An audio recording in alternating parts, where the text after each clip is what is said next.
নমস্কার, চলে এসেছি আর একটা নতুন রেসিপি নিয়ে। এই রেসিপিটা যদি একবার বাড়িতে তোমরা করো, হাতটা পুরো চেটে পুটে খাবে। বিশ্বাস হচ্ছে না তো? একবার রেসিপিটা তো দেখো, করেই নয় দেখো। লাগবে হচ্ছে আমাদের কচুর লতি, ভালো করে নুন দিয়ে একটুখানি ধুয়ে রেখে দিতে পারো। এরপর আমাদের লাগবে ঝিরিঝিরি করা আলু, পেঁয়াজ, রসুন, টমেটো এবং হচ্ছে লাগবে লঙ্কা। আর লাগবে আমাদের চিংড়ি মাছ।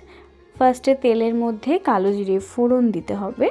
এরপর ঝিরিঝিরি করা পেঁয়াজটা আমরা এর মধ্যে দিয়ে দেবো। এরপর একটুখানি লঙ্কা চিরেও দিয়ে দেবে। ভালো করে একটুখানি নাড়াচাড়া করে নেবে। নাড়াচাড়া করে নেবার পর দেখতে পাবে যে কি কালারটাও একটুখানি চেঞ্জ হয়ে যাবে আস্তে আস্তে। দেখবে যেন পুড়ে না যায়।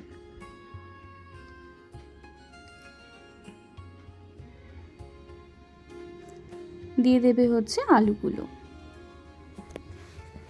তারপর চিংড়ি মাছটাও আমরা এর মধ্যে দিয়ে দিলাম। চিংড়ি মাছটা আলাদা করে ভাজার কোনো দরকার নেই, এর মধ্যে দিয়ে দিলেই হবে।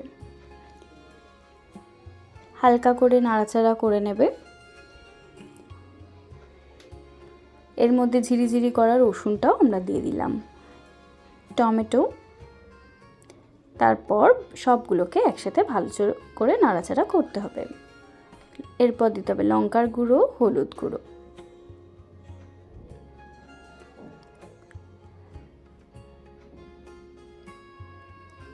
যখন তেলটা অনেকটা দেখবে সুন্দর বেরাচ্ছে, ভালো করে আরেকবার নাড়াচাড়া করে নেবে।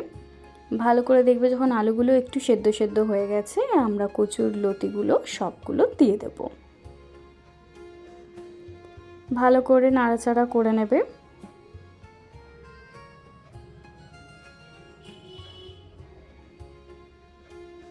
একটু ঢাকা দিয়ে দিতে হবে। ঢাকা দিলে সমস্ত সবজিগুলো ভালো করে গলে যাবে।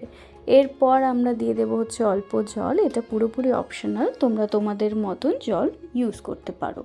আমি আরেকটু জল দিয়ে দিলাম, তাহলে ভালো করে এটা কিন্তু নরম হয়ে যাবে। এরপরে একটুখানি হতে সময় দেবে, দিয়ে দেবে হচ্ছে অল্প পরিমাণ চিনি, একটু ঢাকা দিয়ে দেবে।